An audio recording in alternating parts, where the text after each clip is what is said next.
Скажи, чому у деяких виходить відкрити бізнес успішний, а у інших ні? Проблема предпринимателей в эмиграции – это то, что они самоуверенно продолжают делать то, что они делали до. Ну, от всі ці 3 помилки я зробила на старті 4 роки тому. Ребята вложили сумму с 6 нулями в открытие одной хорики-точки. Саша, скажи, а що робити, якщо от людина відкрила бізнес, да, там рік-два, але не йде? Деньги не там, где ты много работаешь, а деньги там, где ты умеешь брать риски и не бояться терять. Привіт! Ви на каналі про бізнес в Нідерландах, і я його ведуча Катерина Сінозацька. Тут ми розповідаємо про нюанси ведення бізнесу саме в Нідерландах для тих, хто вже відкрився або тільки планує. І сьогодні в нас в гостях Олександра Тітова, людина, яка спеціалізується на адаптації бізнесу в європейських країнах. Привіт, Саша! Привет! Благодарю тебя за приглашение. Только что буквально проговорили, что для меня это такой достаточно новый опыт. Я буду рада поделиться своим опытом и знаниями. Возможно, кому-то это будет действительно полезно и важно. Саша, розкажи трошки про себе, чим займаєшся, з якими запитами до тебе люди звертаються, яка твоя основна спеціалізація? Основная моя деятельность – это сейчас работа с предпринимателями. В основном я и моя команда сейчас занимаемся тем, что мы помогаем предпринимателям в эмиграции. Это не только русскоговорящие предприниматели и предприниматели из стран СНГ, это совершенно другие страны. Люди, которые приезжают в Европу, Нидерланды, Бельгия, Германия, Испания и Швейцария, кто переезжает и хотят открывать бизнес либо с нуля, либо хотят продолжить свой бизнес, который они делали до в своей стране, либо они хотят диверсифицировать, например, и вложить деньги в другую страну, находясь в другой стране. То есть все, что касается запуска бизнеса в эмиграции. Назовем это так в целом.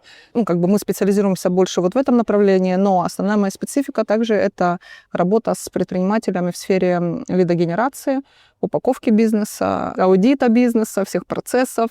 У меня маркетинговое агентство. Мы больше 8 лет разрабатываем веб-проекты разной сложности, приложения, маркетплейсы также. Также мы занимаемся лидогенерацией. То есть все, что касается бизнеса в целом, как такового, всего фундамента для роста, для продаж. Слухай, я пам'ятаю, ти займаєшся ще допомогою пошуку інвестицій.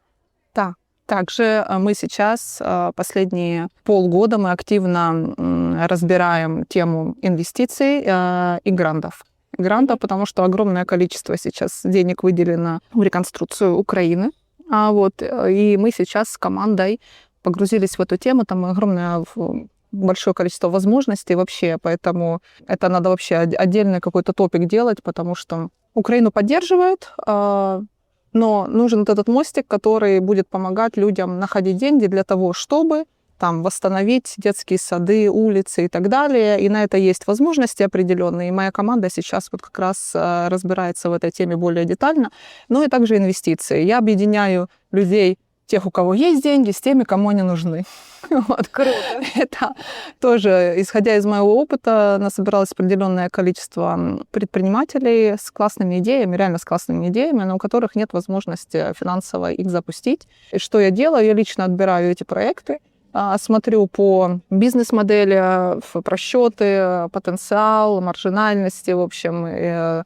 Так как я сама проходила обучение у голландских инвесторов, которые владеют голландскими фондами, я знаю специфику отбора компаний в венчурные фонды, то есть по каким критериям они отбираются. То есть поэтому я могу отобрать эти компании. И, соответственно, у меня есть ряд людей, которые они знают, как правильно инвестировать, боятся брать риски, например. У них инвестиции в пределах до 500 тысяч, есть открытые и свободные, они готовы инвестировать, но не знают, как правильно отобрать эту компанию.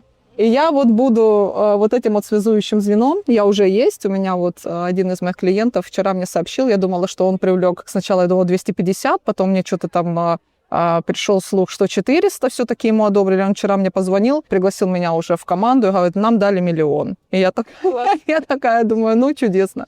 1 миллион – это замечательно. Супер. Я пам'ятаю, з виступу твого на Заході була цифра, щось 90 мільярдів, чи щось таке, план інвестицій на 27 на Украину. рік. Да, на 20, но это не на 1 год, это в долгосрочные инвестиции, которые выделяет сейчас Еврофонд «Хоризон», и не только он, то есть определенные еврокомиссии, с которыми мы сейчас напрямую общаемся здесь, и есть определенные специфики, то есть это не вся сумма, например, там только в Украину. Понятно, что это все идет на восстановление, на какие-то инновационные технологии, то есть часть идет на то, что связано с государством, например, типа строительная компания в Украине, ты не можешь подаваться на эти гранты, например, да, но если ты работаешь, ты можешь выиграть тендер от государственного представителя, который государственный представитель может подаваться на эти тендеры.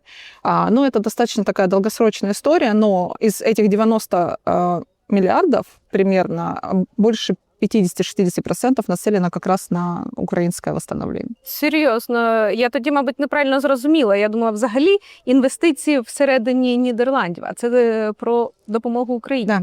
Круто. Я пам'ятаю, ти тоді підвела свій виступ фразою «грошей вистачить на всіх». Вона прям дуже мотивує, тому хто шукає інвестиції, я рекомендую звертатися до Олександри за допомогою це все оформити і запустити свої проекти. Да, есть один важный момент.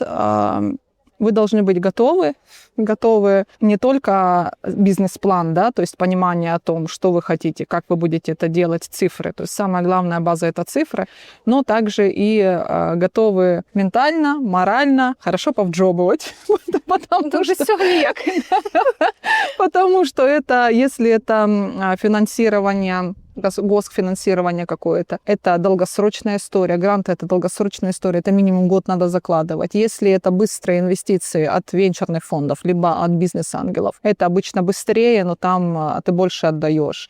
Но при этом обязательно надо, чтобы уже был некий фундамент, с чем идти. То есть почему я вот говорю, что я обязательно погружаюсь в проект, чтобы посмотреть, с чем идти и кому предлагать. То есть если выгода для инвестора, потому что я знаю страхи и боли инвесторов, и что они хотят получить. Поэтому вот если вы уже хотя бы на 70% уверены в том, что вы делаете, можете обращаться, Супер. я помогу. Окей, давай перейдемо все ж таки про бізнес в Нідерландах, про мігрантів.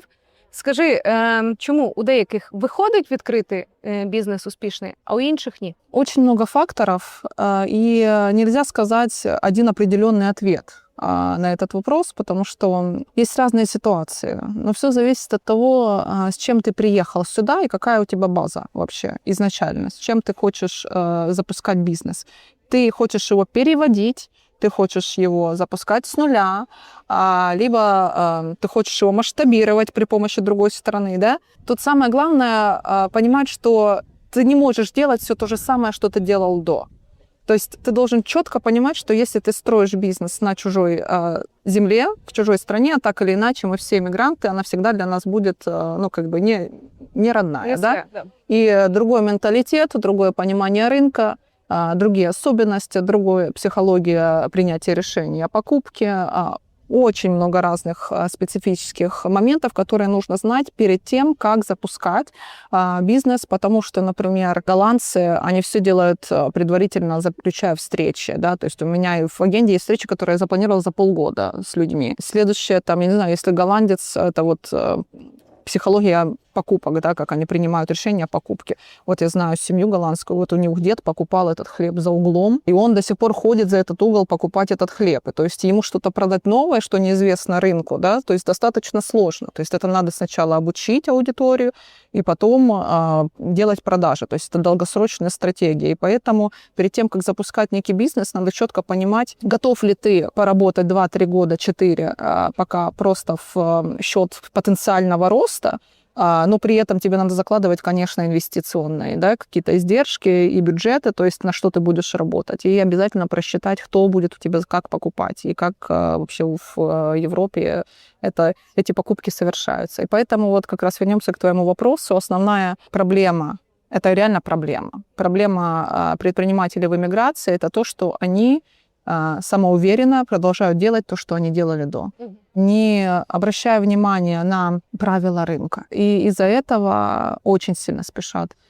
Есть конкретный пример, когда ребята вложили сумму с 6 нулями в открытие одной хорики-точки. Сначала им не дали разрешение, когда они запустились, они заказали, как у нас в Украине принято, заказать дорогую мебель, привезти лучших поваров, итальянские там всякие штуки прикольные. Короче, вложили во всю эту историю, а ресторан просто не открыли. Потому что не дали разрешения вовремя, у них начались там очень большие издержки ежемесячные, потом пока получили разрешение на открытие, оказалось, что вообще они не в той локации и открылись. Потому что в той локации голландцы обычно приходят попить пиво в барчик напротив, как бы, и голландцы к этому привыкли. Там никто не зайдет вот в то место в центре за вышуканной ежей, понимаешь? Ну, то есть, как бы там отдыхают все по пивку. Вот, и все. И сейчас понятно, что через 2 года большие издержки, и сейчас пытаются найти решение этим вопросам вплоть до продаж. Но в любом случае, самое главное, это изначально понимать, кому ты продаешь, как ты это будешь делать, и надо ли то, что ты делаешь, голландцам, если ми говоримо про Голландію. Угу. Ну, це специфіка наших підприємців, нашого ринку. Дуже часто останнім часом про це говоримо, що підхід принципово різний. Ми в Україні відкриваємо все дуже-дуже швидко. Ми звикли все максимально швидко, треба не те, що на завтра, а на вчора, тому що ти не впевнений, що завтра те, що ти мав, залишиться. Да. І ми навіть не говоримо про війну там і прильоти, да? Ми говоримо про те, що ми не довіряємо державі, ми знаємо ситуації, коли в тебе це можуть віджати. К сожалению, здесь не знаю я ни одной такой истории. Тут, наверное, страна максимально просто людей, которые следуют правилам страны. То есть я такого не видела ни в одной стране Европы, потому что здесь все четко следуют штрафам. Ну, конечно, если штраф, я не знаю, там у меня знакомый припарковался, выбежал за сигаретами, припарковался на инвалидное место, тоже из Украины парень. Короче, вышел, через 5 минут машины нет. И счет пришел на 666 евро. Йой! 306 евро парковка, ну, эвакуатор, и 306 евро, что он стал на инвалида, вот, кстати. Ну, то есть и тут страна все сделала таким способом, что, короче, все контролируется. Банки работают с налоговыми, налоговые работают там с юридическими историями, то есть и все. Ну и менталитет. Конечно, менталитет. У них не принято это считается моветоном, понимаешь? То есть ты как бы работаешь, вот я знаю такие тоже голландские семьи, вот они угря ловят, вот в Валендаме, и у них маленькая такая кав'ярня, ну не кав'ярня, а как, ну в общем, где они, сок без алкоголя даже. Там у них напитки какие-то, и вот они продают этого копченого угря, которого сами ловят. 90 лет. Одна сім'я, 90 років. 90 лет. И им не надо больше. Какие масштабы, какие амбиции. Ну, то есть вот у них этот угорь, вот они все, у них уже праправнуки, у них 3 сыновей сейчас родилось маленьких там, и все знают, чем они будут заниматься. У них не спрашивают. Супер стабільна країна. О каком аджаті бизнеса они бы, может быть, и рады. Але нема кого. Чтобы это случилось, и они могли кому-то пожаловаться в страховую, например, который бы... Нет, но здесь это... Тебе нужно следовать правилам, когда ты строишь свой бизнес здесь. По-другому не получится. Ми поговоримо про різницю менталітетів, але чи можеш зараз виділити 3 основні помилки початківців, хто починає відкривати бізнес в Нідерландах? Первое, самое главное, сразу начинать работать только с нашими. Самая большая ошибка. То есть сфокусироваться, позиционироваться на, типа, ну вот сейчас я раскачаюсь сначала на нашу аудиторию, там попродаю, а потом как стрельнет, нет, не стрельнет. Ну, то есть надо сразу изначально планировать свой бизнес на тех, где ты живешь. Чтобы у тебя была больше точка масштаба, не было кассовых разрывов, потому что тебе все равно не хватит наших для того, чтобы хорошо зарабатывать здесь, с учетом налогов и так далее. Второе, это, наверное, самоуверенность.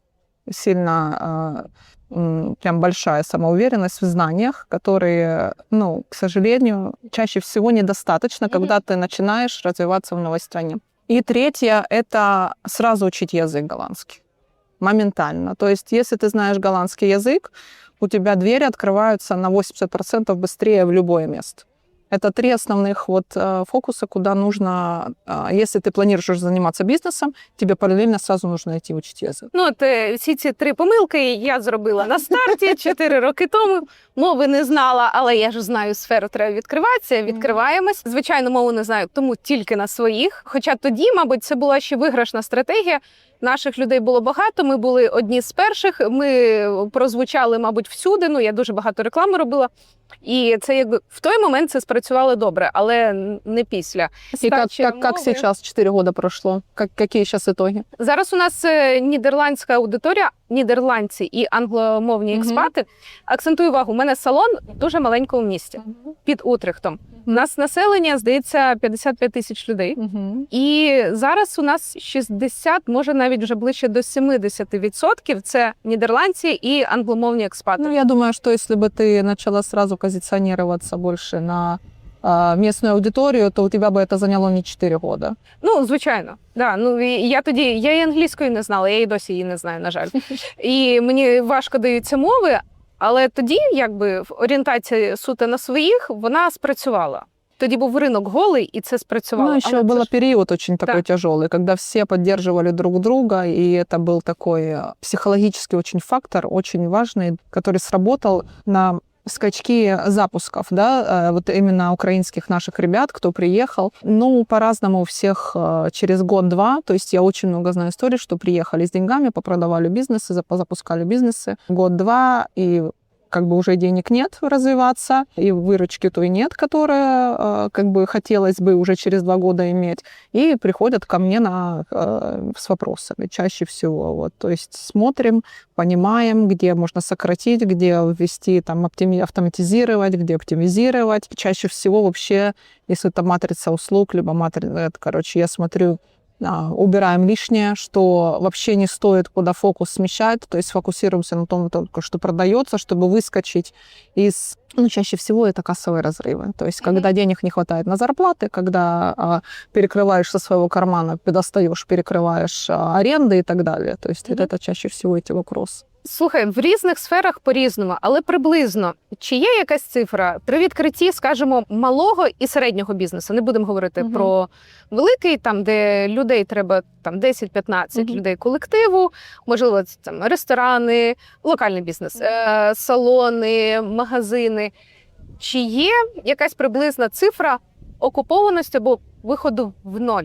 Опять же, в зависимости от того, как ты выстраиваешь свой подход изначально. Если ты все собираешь на коленке сам, без стратегии, я вообще убеждена, что стратегия – это самое важное, что должно быть в начале. Пусть она будет собрана тобой при помощи чата GPT, может быть, кто-то там потом эту стратегию проаудирует, посмотрит, даст какие-то фокусы, но четко должен понимать, что должна быть краткосрочная стратегия, долгосрочная стратегия открытия бизнеса. Краткосрочная стратегия – это от 3 месяцев до года, то есть ты поквартально прописываешь свой план действий, что ты планируешь делать, что ты планируешь продавать, как ты, кому ты это собираешься продавать, сколько тебе денег надо на маркетинг, что тоже очень важно. Это отдельная маркетинговая стратегия должна быть помимо общей стратегии, потому что чаще всего вкладывать деньги в закупку товара, в аренду, там, в сайт и так далее, но это как купить машину и не заправить ее бензином. На лидов денег нет. А кому ж ты будешь? Ты думаешь, что к тебе придут прям домой и скажут: о, где такое тут классненько, все, короче, давай я у тебя все куплю. Нет, поэтому все зависит от того, какая подготовка к открытию этого бизнеса. Вот ты говоришь про окупаемость. Окупаемость средняя хорики – это минимум 8-10 лет. То есть это если отельный бизнес, у меня большой опыт работы в отельном бизнесе, я руководила сетью отелей. Я сюда, в Голландию, кстати, в 2014 году приехала как раз по тому, что мы купили здесь отель. И я приезжала 2 года сюда в командировке выстраивать здесь процессы. Поэтому я очень хорошо знакома с работой отельной сферы. Ну, соответственно, ресторанная сфера, они плюс-минус одинаковые. Это сервис, услуги. Это достаточно долгая история, 8-10 лет. Что касается бьюти-сферы, 2, 3, 4 года – это чтобы выйти в какой-то плюс. Если с грамотной стратегией и с бюджетами на маркетинг сразу изначально, можно сократить в 2 раза. Не просто там, как все говорят, запустите трафик, давайте сделаем таргетированную рекламу. Нет, это не работа. Таргетированную рекламу может сделать каждый собственник, сам нажав 2 кнопки. Тут вопрос в другом. Каналов продаж огромное количество. То есть трафик с социальных сетей – это один из каналов продаж, откуда можно вести этот трафик. На самом деле здесь, в Европе, лучше всего работает аффилиатив-маркетинг. Аффилиатив-маркетинг – это маркетинг, когда ты находишь партнеров с такой же целевой аудиторией, как у тебя. У меня, вот я на своем примере приведу, я занимаюсь бизнес-девелопментом, да, то есть помогаю предпринимателям. Моя ЦА – это предприниматели. Я думаю, кто еще имеет ЦА предпринимателей? Юристы, бухгалтера. Я позвонила бухгалтерам в прошлом году и говорю, давайте с вами замутим вин-вин.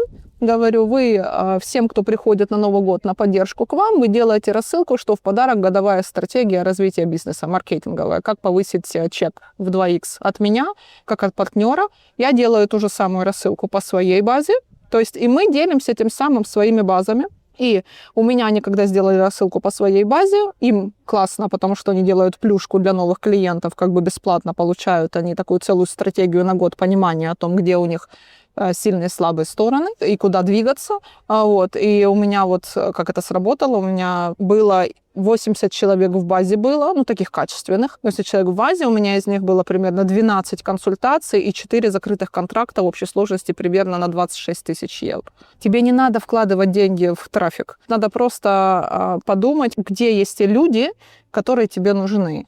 И с этими людьми связаться и понять, как вы можете работать. В каждой нише это по-своему. Ну, то есть каждая это работает. Где-то очень хорошо работает ECG, да, то есть инфлюенс-маркетинг, и прям этим надо заниматься. В косметологии, вот косметика, у меня консультация была с девочкой, корейская косметика, тоже украинка наша, и мы прям ей простроили стратегию четко, план только один, это как можно больше сделать подарочных боксов и делать видеоконтент, на улице задавать блиц-опросы про женщин, просто какой-то такой в смешном формате, и в подарок давать боксы, маленькие боксы.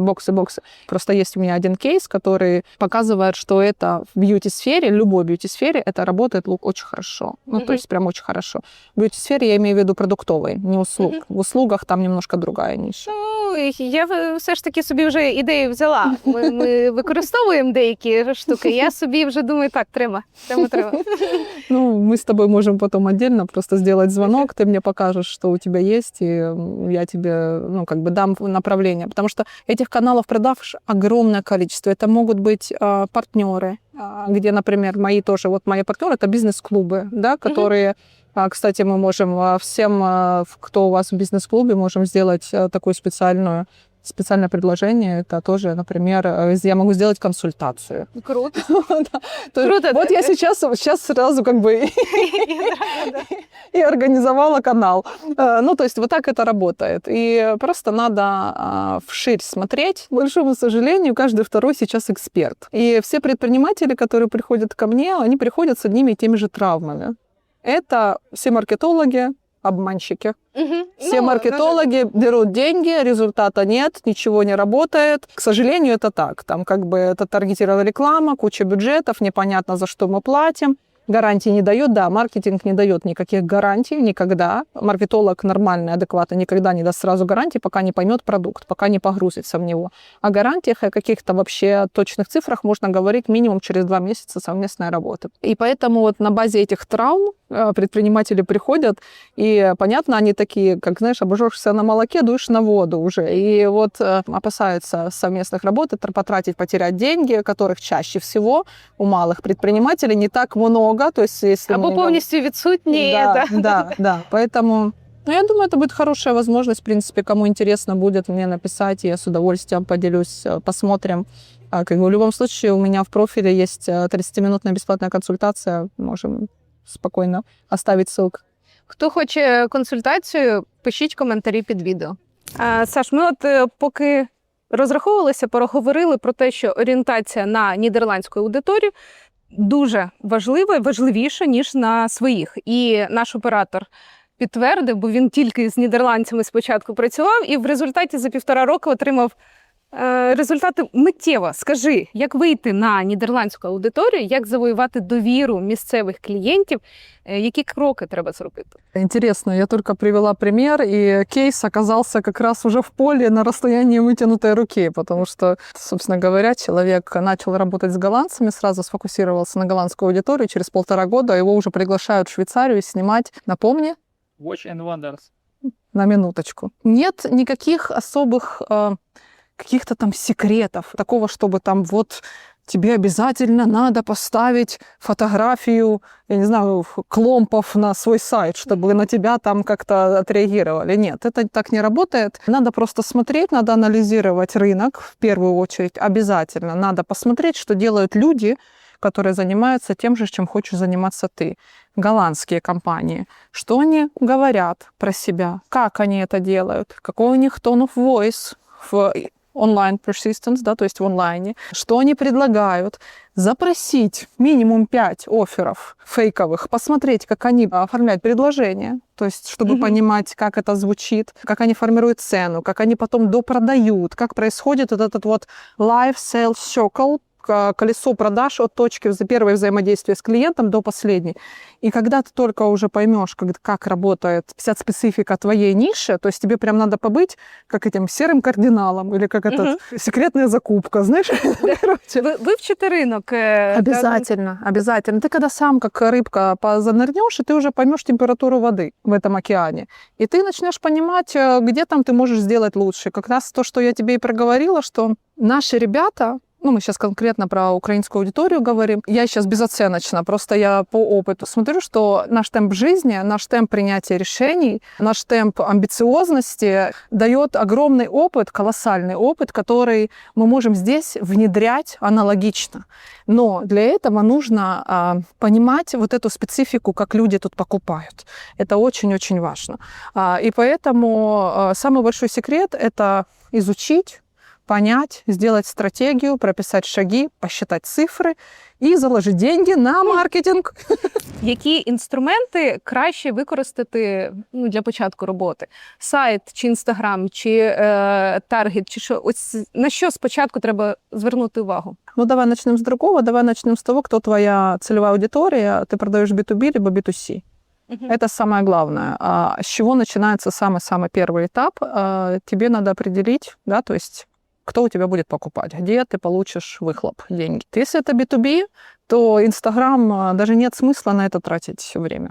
Ну, то есть это работать не будет, это я прям точечно говорю, то, что вот Инстаграм в B2B не работает. Он имеет место быть для общего восприятия бренда в онлайне, но Инстаграм B2B приносит в Европе достаточно мало. Ну, опять же, в зависимости от ниши, но из моего опыта для B2B Инстаграм работает 80/20. 80 не работает, 20 работает. Работает LinkedIn. То есть если вы фокусируетесь на B2B продаже, все. Вот весь фокус, все бюджеты вам надо направлять только в LinkedIn. Люди на всех ивентах, на всех бизнес-ивентах, на бизнес-клубы голландские, все делятся не WhatsApp'ами, не номерами телефонов, не визитками. Все открывают LinkedIn, нажимают на скан, QR-код в строке поиска и меняются LinkedIn'ами. И, соответственно, твой LinkedIn – это твоя бизнес-карточка, то, чем ты занимаешься, что ты делаешь и как ты это делаешь. То есть, соответственно, тебе там надо прям развивать деятельность.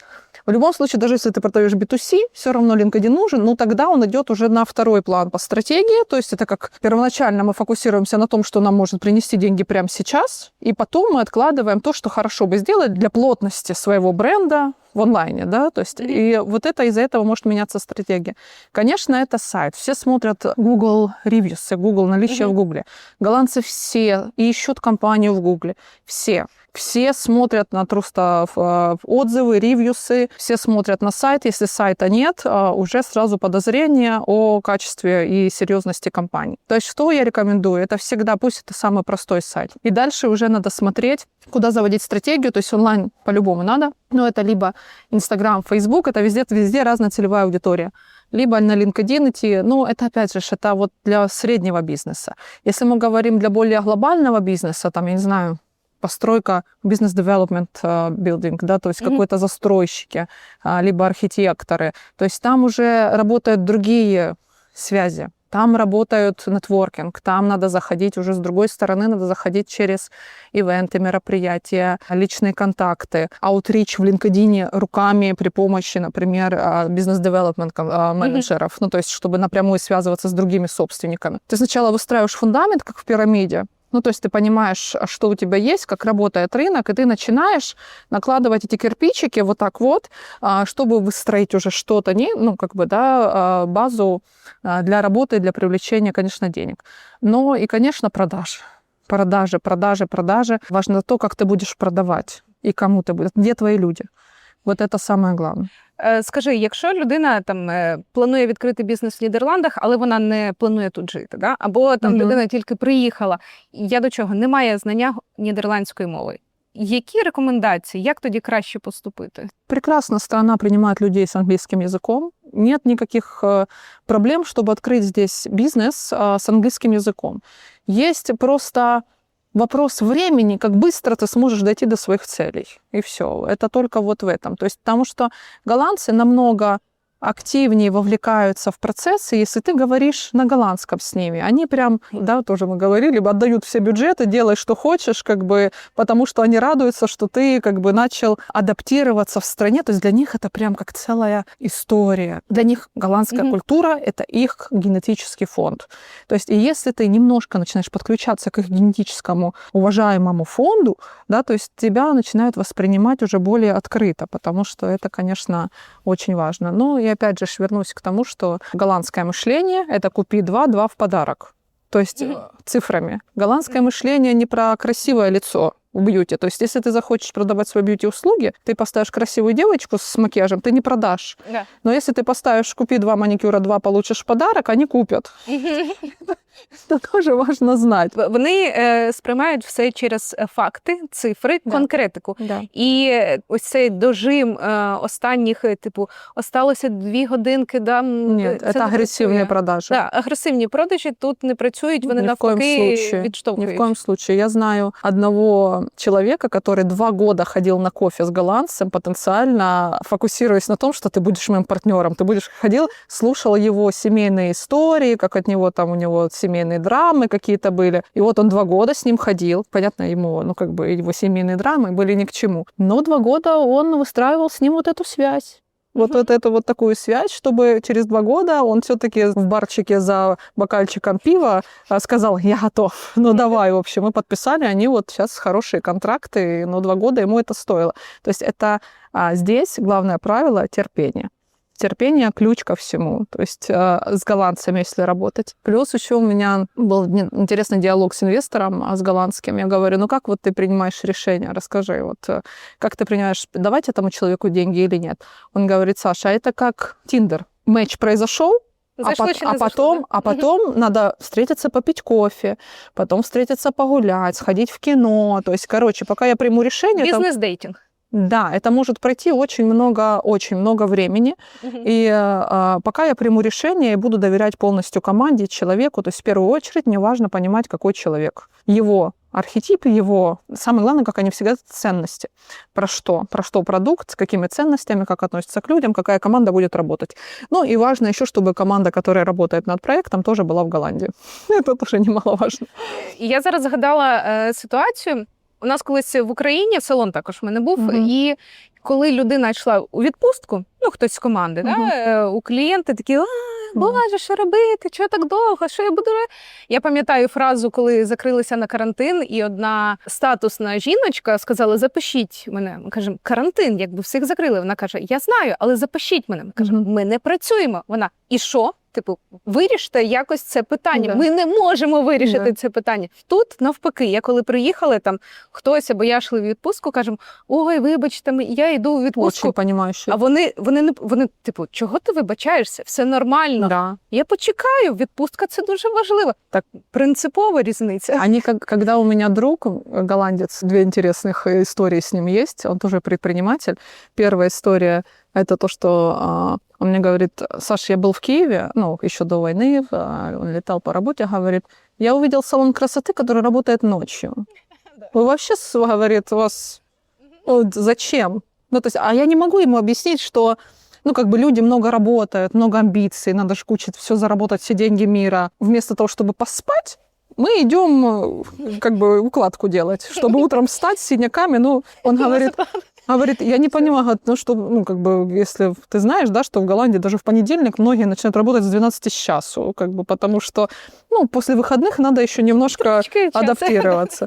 Да, и тоже еще специфика языковая, когда он мне звонит, он такой по-русски говорит немного, и говорит мне: познакомился с украинской девушкой, на свидание пригласил, говорит мне, а я у нее спрашиваю: пойдешь со мной на битерболы эти, на ужин?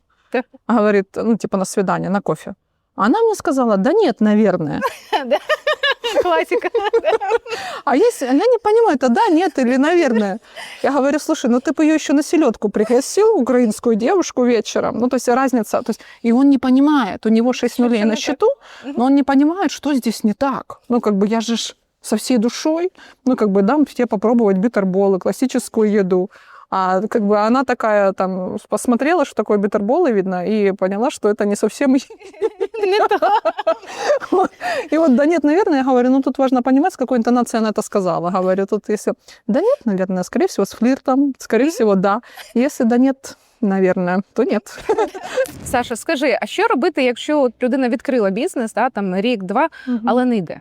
Ось не йде, які наступні кроки ти б рекомендувала зробити? Ну, первое, что самое важное, это не опускать руки, не отчаиваться. И даже если придется начать все пересматривать с нуля, это не страшно. Это новый уровень к другому росту. Поэтому чаще всего просто предприниматели из моего опыта, я просто очень понимаю, как работает психология и предпринимательская. И когда ты просто сам саботируешь внутри вопросы, которые тебе неприятно решать. Ну, то есть они только начинают усугублять ситуацию общую, и когда собственники часто погружаются в операционку, когда они хотят уволить сотрудника, который, ну, мы там хорошая девочка, ну, там, а то, что она не знает как бы многого, то или там с партнером боится проговорить какие-то вещи, потому что, ну, мы же дружим, мы же уже там 5 лет вместе с семьями дружим, а в бизнесе происходит какое-то извините за выражение, потому что они боятся обидеть друг друга и сказать о том, что им нехорошо. Еще одна большая ошибка – это не проговаривать все на берегу, чтобы не было завышенных ожиданий. Но вернусь к твоему вопросу про то, что делать, если не идет. Первое, что надо обратиться к тому, кто может посмотреть со стороны. А почему люди, у которых есть, например, сумма с 5 нулями на счету, идут к тем, у кого есть сумма с 6 нулями на счету? Почему люди, у которых есть сумма с 6 нулями, идут к тем, у кого есть 7 нулями?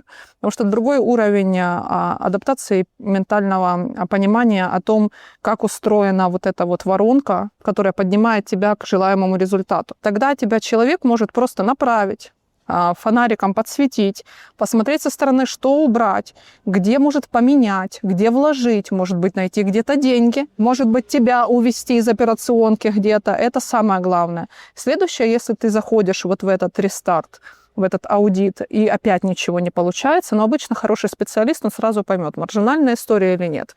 Ну, как бы есть смысл тут. Помнишь, как в Ералаше раньше был Ералаш, когда мальчик стоит, рыбу ловит, такой, это голос такой, тут рыбы нет. Он такой раз перешел на другое место, тут рыбы нет. Он такой пошел дальше, он такой, тут тоже рыбы нет. Он такой, кто говорит, да, директор стадиона.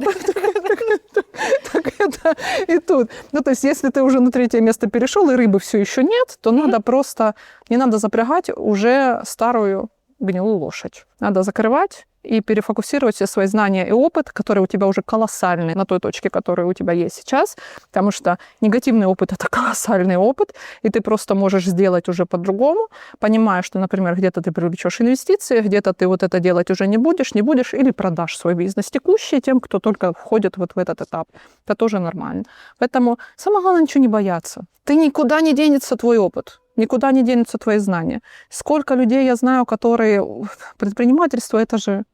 Ну, тут немає історії успіху зі старту. Тут іде спочатку 100 помилок, а потім, дай Боже... Конечно. И я знаю сотни людей, которые теряли все и заново начинают, потому что они уже знают, как это делать. И это намного быстрее, и быстрее деньги идут, и, закрывается куча вопросов, почему люди открывают там бизнес некий, 2 года поработали, сейчас понимают, что мне интересно. Вот у меня подруга, например, она открыла классную йога-студию с гамаками, ну, параллельно у нее агентство недвижимости большое. И она понимает, что ей продать квартиру 1 раз, намного интереснее, чем продавать абонементы с маржинальностью в 10 евро с человека. Этих людей еще надо собрать, это же держать всю команду. Ну, вот она 2 года поучаствовала в этом бизнесе и сейчас просто все перепланировала и будет сдавать в коммерческую недвижимость, в аренду эту недвижку. Вот и все. И это нормально. Да, она потеряла там определенную сумму, но она говорит, мне спокойнее сейчас просто это, чтобы не тратить уже на это ни энергию, ни времени и так далі. Тому це нормально. Я люблю повторювати фразу Андрія Федорєва про те, що коли ти починаєш, ти маєш розуміти, що близько 80% того, що в тебе не вийде. Да, 100%. Бо це великі ризики, велика відповідальність, особливо якщо це новий ринок, який ти не знаєш, менталітет. Да. Але плюс в чому? В тому, що Нідерланди – багата країна, да. Гроші в людей є, Про це не потрібно забувати. Да. А як їх заробити? Краще звертатися до спеціалістів. Есть еще классный момент, как голландцы принимают решение о покупке, неважно, услуг либо продуктов. Это они покупают эмоции, они не покупают товар. Ты не увидишь ни одного голландца с сумочкой Шанель на улице. Да. Ты не увидишь ни одного голландца, я не знаю, в Балман там, или где-то на улице. То есть они, я знаю просто миллионеров, которые ездят на велосипедах. Я знаю. Как бы, и это норма, но при этом они на эмоции, например, на катамаране поехать в путешествие с семьей в Грецию, купить лодки. То есть вот они тратят на вот это. И если ты свой продукт или услугу будешь подавать через призму эмоций, а вот у меня тоже был один кейс, когда человек захотел продавать настойки, короче, алкогольные разные, прикольные, всякие китайские, там, болгарские какие-то. В общем, он делал это все.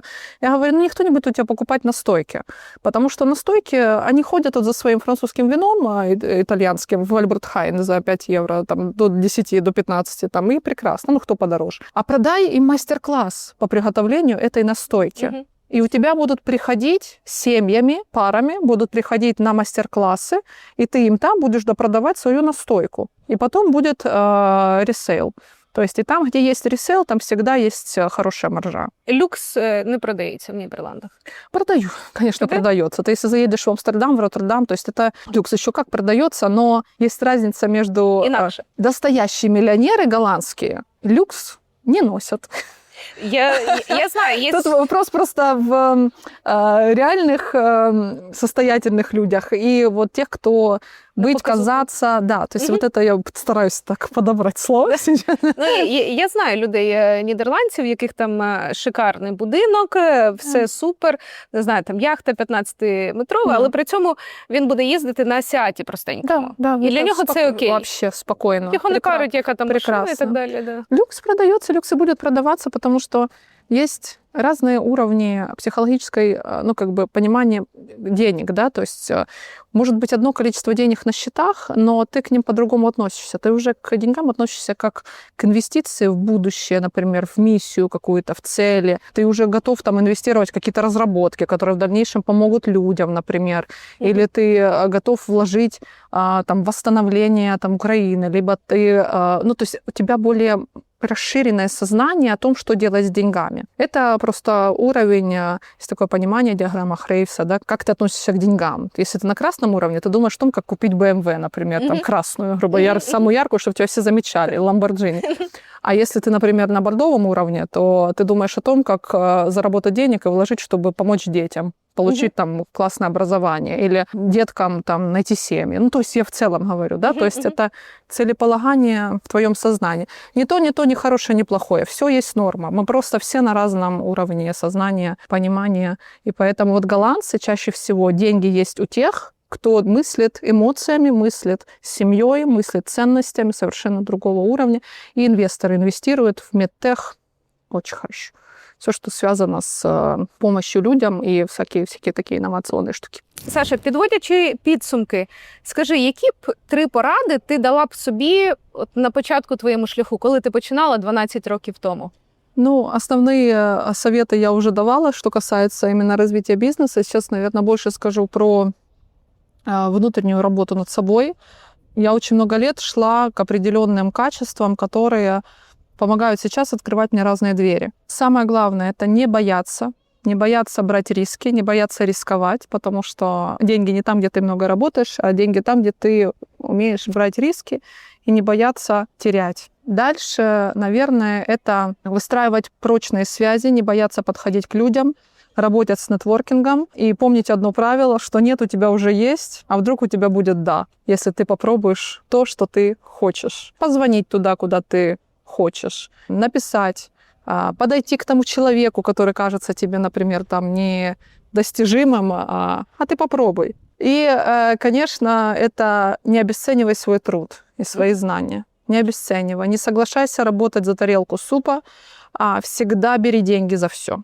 Что бы ты ни делал. Пусть это будут маленькие, небольшие суммы для начала, но для твоего внутреннего психологического баланса и равновесия это очень важно, потому что ты выгоришь как свеча. Потому что не зря называется слово состояние внутреннее, состояние на счету. как и баланс. Баланс внутри и баланс банковский. Угу. Вот это и есть то, к чему я обязательно всех просто зазываю, так сказать.